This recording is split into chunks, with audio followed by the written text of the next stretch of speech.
Bonjour à tous, aujourd'hui je vous fais une vidéo pour toutes les astuces pour faire relâcher la pression suite à mon article paru dans le magazine Avantage de décembre 2019 qui était d'ailleurs en couverture Médecine douce, je relâche la pression. Donc c'est un dossier sur lequel j'ai collaboré avec deux autres spécialistes, Albert-Claude Kemoun qui est un médecin homéopathe et Olivier Panissé qui est naturopathe. Donc en fait on répondait à des situations telles que ça me démange partout, j'ai le ventre tout gonflé, j'ai du mal à respirer, mes trapèzes sont durs comme du bois, ma tension artérielle atteint des sommets, j'ai la tête dans un étau, mes oreilles sifflent et je me réveille avec la mâchoire bloquée et ça s'est terminé par les 3 gestes pour limiter le stress. Donc toutes ces situations évidemment résultent de cette pression qui monte et qu'on ne sait pas suffisamment évacuer et donc que le corps somatise. Alors, moi j'avais répondu à toutes les situations, mais par manque de place, tout ce que j'ai dit n'a pas forcément été cité, donc je vais vous dire moi ce que je donne dans chacune de ces situations, en vous citant quand même ce qui a été dit dans l'article. Donc à la situation, ça me démange de partout. C'était majoritairement des remèdes homéopathiques qui étaient cités avec les spécificités. Vous savez que dans l'homéopathie, c'est très fin et qu'on ajuste à chaque fois au cas par cas. Nous, la théorie en phyto, c'est de dire que les toxines, les démangeaisons sont des toxines qui circulent dans le sang et la peau. Et du coup, si on nettoie le foie filtrant le sang, de ces toxines, et forcément on a moins de démangeaisons.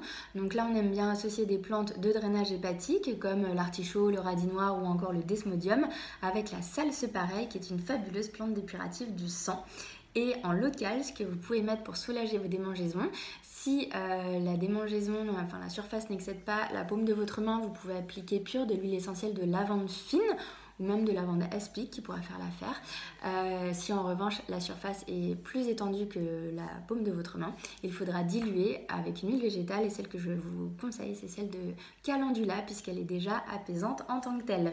Ensuite j'ai le ventre tout gonflé. Donc pour tous les gens qui sont stressés et qui ont cette tendance au ballonnement, je conseillais, et c'était ce qui était indiqué dans le dossier, de boire des tisanes tout au long de la journée et a fortiori en fin de repas, notamment avec 3 plantes, la camomille noble, qu'on appelle aussi camomille romaine. C'est une plante qui agit sur toutes les détentes, les tensions nerveuses, et donc qui va détendre et dans la tête, mais aussi au niveau digestif. C'est aussi une plante anti-reflux. On sait que les nerveux et les stressés ont davantage de reflux gastro-œsophagien que les gens très zen.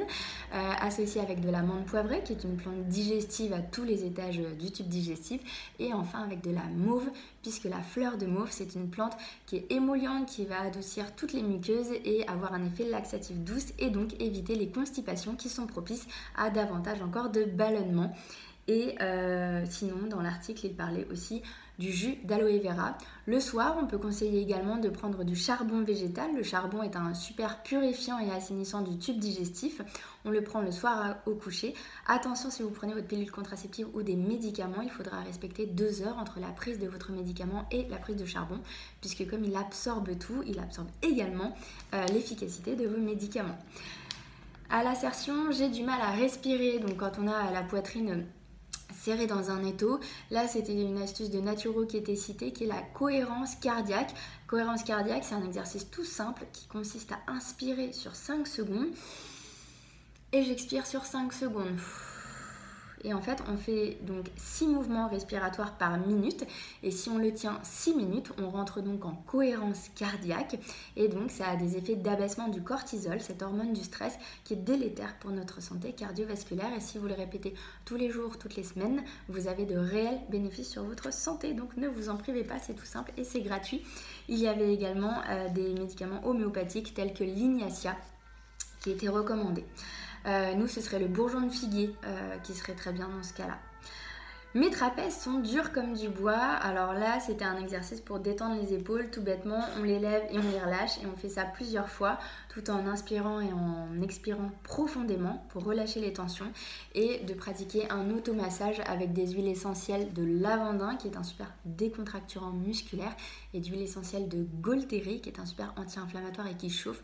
Vous en mettez 3 gouttes de chaque dans une cuillère à soupe d'huile de millepertuis ou d'arnica, qui sont déjà des relaxants musculaire, ça vous fera le plus grand bien.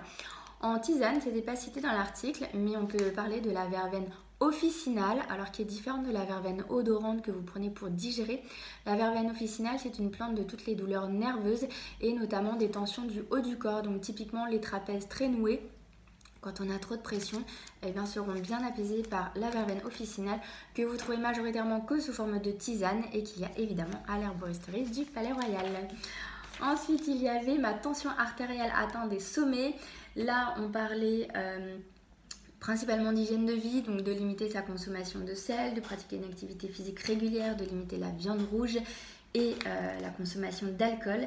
Et après, sur conseil d'un spécialiste, évidemment de se tourner vers l'ail, qu'il soit blanc des ours ou l'ail noir, l'aubépine, l'olivier, l'agripaume, qui sont des plantes qui peuvent agir sur votre rythme cardiaque et éviter ces pics de tension. Attention toutefois, ils s'ajoutent aux médicaments de l'hypertension artérielle et donc il faut absolument se faire conseiller par un professionnel de santé. J'ai la tête dans un étau et donc des céphalées de tension ou des migraines.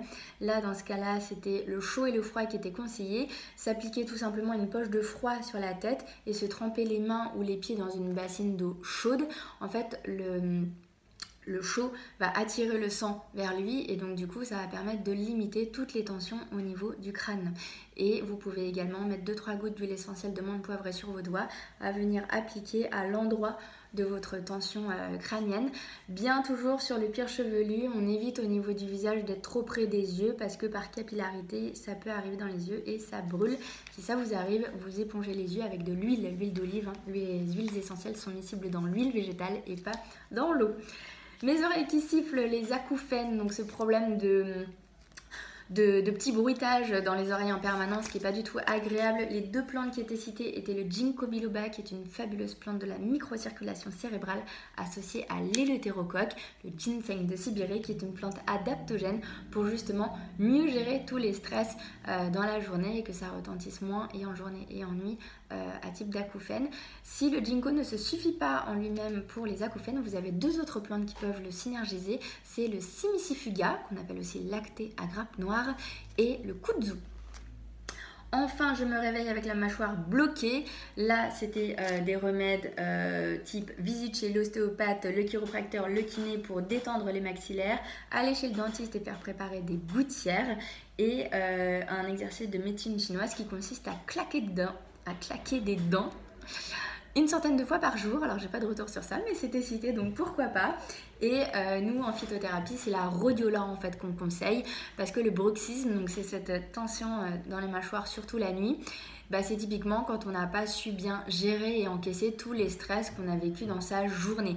Donc si on prend de la rhodiola le matin, on saura davantage faire face à tout ce qu'on a à gérer dans la journée et ça retentira moins sur notre sommeil et donc normalement on aura moins de grincement des dents. Pour clôturer cet article, il y avait les 3 gestes pour limiter le stress.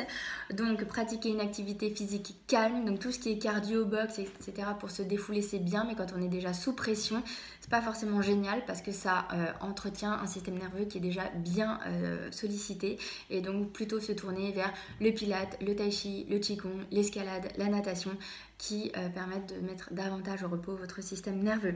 On y apprend qu'il faut se coucher tôt, ça c'est pas une surprise, mais on apprend l'heure précise qui est de 22h37 selon une étude britannique. Et enfin de faire le plein de magnésium. On sait comme les stressés sont des grands carburateurs de magnésium. Le magnésium, vous pouvez prendre soit du magnésium marin qui est pas mal, mais il y a mieux avec les magnésiums sous forme de citrate, de glycérophosphate ou de bisglycinate associés à de l'ABC, c'est toujours mieux. Voilà, donc à retrouver dans le Avantage de décembre 2017. J'en profite juste pour faire un petit coucou à mon acolyte de La Quotidienne sur France 5 qui tient la chronique du mardi, Julien Vidal. Il a sorti un excellent livre qui s'appelle Ça commence par moi et qui vous apprend plein d'astuces concrètes et simples pour protéger notre belle planète. Et également dans ce magazine, vous avez un dossier, pour ceux qui connaissent mon histoire, ils savent que je m'intéresse de très près à ce qu'on appelle l'épigénétique. C'est un dossier qui s'appelle L'hérédité ne fait pas tout et qui met fin à ce poids de la fatalité, puisque peu importe votre génétique, c'est un médecin urologue qui le dit et je le savais déjà, que 15%, l'ADN ne joue que pour environ 15% de notre destin médical et donc vous avez toutes les astuces pour pallier ce poids de la fatalité. C'est pas parce que vos grands-parents avaient du diabète, le cœur fragile, des varices, un cancer ou de la dépression que vous en aurez forcément. Et j'aime beaucoup cette approche puisque ça casse des croyances et les croyances créent notre réalité. Et sur ça, vous pouvez être acteur. Sur ce, prenez soin de vous au naturel et à très bientôt.